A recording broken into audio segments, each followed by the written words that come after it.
Hi, this is P&M Senior Wellness. Let's give those legs some love today. How have your steps felt lately, light and steady, or a bit unsure? Maybe your legs are asking for a little care, a little wake-up call before the day carries you away. Imagine this. You stand from your favorite chair, just like always, but your knees hesitate for a heartbeat, a quiet stiffness, a whisper from deep inside the muscles that once lifted you without thought. It's not weakness, it's your body's gentle reminder that strength needs tending, just like a garden. Age doesn't take that strength from us, stillness does. And today, we'll bring it back. With calm, simple movements, standing, breathing, feeling the weight shift from heel to toe, we'll remind the body how to move with confidence again. Every small motion matters. Every breath becomes a signal that says, I'm still here, still learning to stand tall. Before we start, do me one small favor, tap that like button and comment the letter C below to promise yourself you'll stay strong this week. And don't skip a moment of this routine. The step that restores your balance might be waiting just a few seconds ahead. Exercise 1. Assisted squat, the independence test. There's a quiet test hidden in your everyday life, one you take without even noticing. It happens each time you sit down or stand up. At 60, 70, or beyond, that single movement tells a deep story about strength, confidence, and independence. Because when standing up becomes difficult, life slowly begins to shrink. Chairs feel lower, stairs look higher, and suddenly the world that once felt easy now feels slightly out of reach. But the truth is, this change isn't about age, it's about forgotten muscles. And the assisted squat is how we wake them again. This movement isn't about pushing yourself, it's about rediscovering control. You don't need weights, a gym, or speed. All you need is a sturdy chair, a quiet moment, and the will to move with care. Begin by standing in front of the chair, feet shoulder-width apart, toes pointing forward, chest tall. Place your hands lightly on the edge of the seat or extend them forward for balance. Inhale slowly, and as you breathe out, bend your knees and hips as if you're about to sit down. Stop just before you touch the seat. Feel that moment of suspension, your muscles holding you steady, your breath guiding the motion. Then, with calm power, press your feet into the floor and rise again. That gentle rise is your declaration. I still can. What makes this exercise special isn't how low you go, but how much awareness you bring into it. Keep your spine long, eyes forward, and knees aligned with your toes. Move like you're teaching your body patience, because strength built slowly stays longer. Start with 8 to 10 repetitions. Rest a moment, breathe. Over time, you'll find your knees more stable, your hips less stiff, and your confidence returning, one repetition at a time. For those who feel unsure, place your hands on your thighs or use the chair's armrests for support. If balance is a concern, keep the back of the chair in front of you and lightly hold it as you move. What matters isn't perfection, it's participation. Each time you try, your muscles remember. The quadriceps begin to wake, the glutes start to engage, the brain and body reconnect like old friends who haven't spoken in years. In clinics across Japan, therapists call this motion the independence test. Because the ability to sit and stand freely predicts more than fitness, it predicts freedom. People who practice it daily are more likely to walk unassisted, recover faster from illness, and maintain their dignity in every small act of life. One of my patients, Mr. Lewis, 74, told me after 2 weeks of gentle squats, I didn't just feel stronger, I felt capable again. That's the quiet victory this movement brings. So, take a moment today. Place your feet on the ground, feel your heels connect to the earth. Breathe deeply, lower slowly, rise with intention. Each time you do, you're training more than muscles, you're training resilience, balance, and the calm power that says, I'm still here, steady and free. Exercise 2. Calf activation, the life pump. Your heart may be the engine of life, but the calves, those quiet muscles at the back of your lower legs, are its second pump. Every time they contract, they push blood upward against gravity, helping your heart send oxygen to every cell. But with age, when we sit longer, move less, or walk without lifting the heels fully, this natural life pump slows down. The result is swelling, heaviness, tired legs, and sometimes a quiet sense of fatigue that spreads through the body. The good news is that you can revive this pump in just a few minutes a day through one of the simplest yet most powerful exercises you'll ever learn, the calf activation. You can do it anywhere, standing by a wall, holding the back of a chair, or even while brushing your teeth. Stand tall, feet hip-width apart, shoulders relaxed. Slowly lift your heels off the ground until you're standing on the balls of your feet.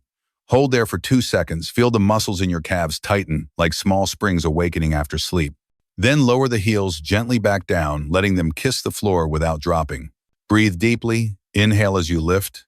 Exhale as you return. Repeat this motion 15 to 20 times, as if you were teaching your body rhythm again. It's not about speed, it's about control. The graceful flow of up and down that brings your circulation alive. If you spend much of the day sitting, try this same movement from a chair. Sit tall, feet flat on the floor. Lift your heels slowly, keeping your toes grounded, then release them down with intention. The feeling of warmth or gentle tingling that follows is your body's way of saying thank you. It means the microcirculation in your legs has awakened, the small capillaries are opening, the blood is moving, and your legs are remembering how to feel light again. For those with balance issues or varicose veins, move slowly and rest between sets. If you feel pain or tightness, stop and gently stretch the calves before continuing. This movement doesn't demand much, but it gives back generously better circulation, less swelling, fewer cramps, and more energy to move through your day. I remember Rosa, 70 years old, who told me, "Every evening my legs felt heavy, like they belonged to someone else." I asked her to practice the calf activation 3 times a day, once in the morning, once after lunch, and once before bed. 2 weeks later, she smiled and said, "My legs feel alive again." That's the power of small, consistent movement. It doesn't just change your muscles, it changes your relationship with your own body. So take a moment right now. Stand tall, press your toes gently into the floor, and rise up into life. Let each lift send energy upward, as if you were pumping light from the ground through your heart. Do it daily, with patience and calm, and you'll find that strength doesn't always roar. Sometimes it pulses quietly beneath your feet, steady and full of life. Exercise 3. Glute bridge, the back shield. If your back could speak, it would whisper one simple truth: protect me by strengthening what supports me. And what supports the back isn't just the spine itself, but the muscles beneath it, the glutes, the hips, and the deep core that hold your body upright. Over the years, as we spend more time sitting, these muscles begin to fall asleep. The hips tighten, the lower back takes on work it was never meant to do, and pain slowly becomes part of daily life. But the good news is that you can awaken these sleeping muscles, rebuild support, and ease that weight from your spine, all through a movement called the glute bridge, your body's natural back shield. Begin by lying on your back on a mat or firm surface. Bend your knees so your feet rest flat on the floor, hip-width apart, and place your arms by your sides with palms facing down. Take a deep, slow breath in. As you exhale, press your feet gently into the floor and lift your hips upward, one vertebra at a time, until your shoulders, hips, and knees form a straight line. Hold this bridge for 2 or 3 seconds, squeezing the glutes softly at the top, not forcing, just feeling the strength awaken. Then inhale again as you lower your hips back down, slow and controlled, as if placing each part of your spine carefully back on the earth. Repeat this for 10 to 12 repetitions, breathing with rhythm and calm. This movement may look small, but it works deeply. Each gentle lift strengthens your glutes, the powerhouse muscles that stabilize your hips and protect your back. It engages the core, stretches tight hip flexors, and rebalances the entire lower body. You might notice after a few days that standing feels easier, walking smoother, and even your posture more open. That's because the glute bridge restores what sitting steals: alignment, activation, and connection between the upper and lower body. If your back feels stiff, don't rush. At first, lift only a few inches off the floor, just enough to feel the muscles engage. With time, your body will remember how to rise higher. If you need support, place a folded towel under your lower back or use a small cushion beneath your feet for comfort. And if you ever feel sharp pain, stop and rest. This movement should feel like awakening, never strain. One of my patients, Isabel, 71, told me after 3 weeks of daily bridges, "I wake up now without that heavy ache in my back. I feel lighter, more stable." What she rediscovered wasn't just strength, but trust. Trust in her body to hold her up again. So today, Give your back that same gift. Lie down, breathe deeply, and lift with quiet intention. Each rise is a message to your spine. You're safe now. I'm supporting you. With every repetition, you're not only rebuilding muscle, you're rebuilding the foundation of freedom, balance, and confidence in every step you take. Exercise 4. High knee, march, moving balance. There's a beautiful truth about balance. It isn't found in stillness, but in movement. Your body learns to stay steady not by freezing, but by constantly adjusting, responding, and dancing with gravity. Yet as the years pass, those reflexes fade a little. The steps become smaller, the hips stiffer, and the fear of falling begins to shape the way we move. That's why this next exercise, the high knee march, is so powerful. It teaches your body how to balance again, not by standing still, but by moving wisely, rhythmically, and with purpose. Stand tall with your feet hip-width apart, shoulders relaxed, and your hands lightly resting on a wall or chair if needed. Take a slow breath in. As you exhale, lift one knee toward your chest, as high as it feels comfortable, maybe to hip level, maybe a little less. Pause for a moment. Feel your foot leaving the ground, your core engaging, your body adjusting to stay upright. Then lower that leg gently and raise the other. Continue alternating left, right, left in a smooth, steady rhythm, as if you were marching in place to the quiet beat of your own breath. Start slowly, 30 seconds at a time. Don't rush. The goal isn't speed, but awareness, feeling your weight shift, noticing how each leg carries you. Keep your spine tall, your gaze forward, and your breath calm. With every lift, you're not only working your legs, you're waking up the deep stabilizers in your hips, core, and ankles, the tiny muscles that keep you from losing balance when you step off a curb or turn too quickly. After a few sessions, you may notice something subtle but powerful. Walking feels smoother, your posture taller, and your steps lighter. That's because this simple march retrains your brain as much as your body. Each time your foot leaves the ground, your nervous system practices coordination, the dialogue between mind and muscle that keeps you steady in motion. Studies show that exercises like this can improve balance and reduce fall risk by up to 40%. But what matters even more is how it makes you feel confident, capable, in control again.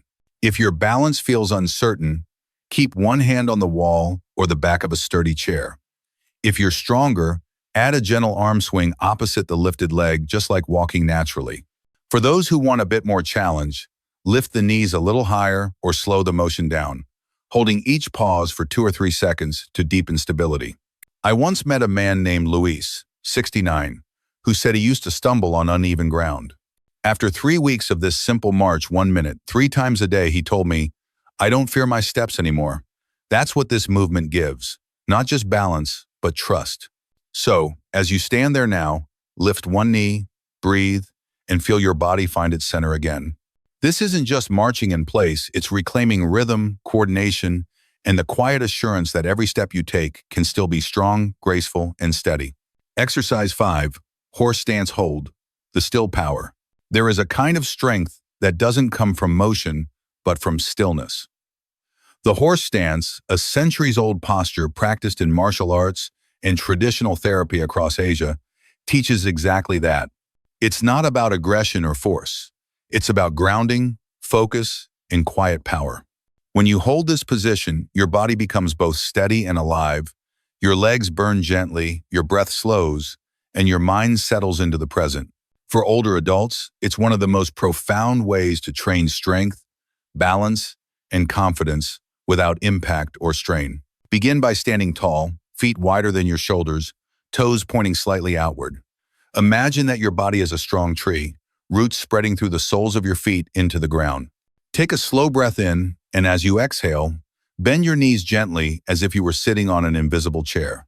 Keep your back straight, chest open, and eyes forward. Your thighs should feel engaged, your weight balanced between both legs. Don't go too low, just enough that you can feel the muscles of your hips, thighs, and core awaken. Now, stay there. Breathe deeply through your nose, letting each exhale sink your weight gently toward the earth. Feel the small tremble in your legs. That's not weakness. It's the body learning endurance. In that stillness, everything is working. The glutes hold, the quadriceps support, the core stabilizes, and the breath carries you through. Try holding the stance for 10 seconds at first, then 15, then 20. Over time, those seconds become minutes, and those minutes become quiet moments of strength that ripple through the rest of your life. If balance feels uncertain, stand near a wall or chair for reassurance. If your knees ache, rise slightly higher. The key is comfort with control. You are training strength, not punishment. The goal isn't to fight the body, but to listen to it, to meet resistance with awareness. This is what the Japanese call ikigai in motion, purpose expressed through presence. In practice, you'll notice something beautiful. As your legs grow stronger, your breath deepens and your thoughts slow down. That's because the horse stance doesn't just build muscle, it rebuilds confidence. It reminds you that true stability comes from within. You start to feel taller, calmer, more centered. Even simple movements, standing, walking, reaching, begin to carry a new grace, as if your body has remembered how to trust itself again. One of my clients, Robert, 72, told me, "At first, 10 seconds felt like forever. Now, a minute feels peaceful." He didn't just gain strength, he gained patience. And that's the hidden gift of this practice. So, find a quiet corner, plant your feet, lower slowly, breathe deeply, and hold. Feel the silence in your legs, the calm in your chest, the power that rises from stillness. The horse stance teaches this simple truth. After 60, strength isn't measured by how fast you move, but by how deeply you can stand steady, grounded, and alive. Thank you for watching, Papa Mama. Before you go, tell me in the comments which of these 5 movements made your body feel most awake today. Each small effort, each quiet breath, is a promise to yourself that strength never truly leaves. It only waits to be remembered. Let your legs, your back, your balance carry that memory into tomorrow. Keep moving gently, with patience and purpose, and your body will answer with gratitude. Until next time, breathe deeply, stand tall, and remember, every calm, mindful motion is another step toward freedom.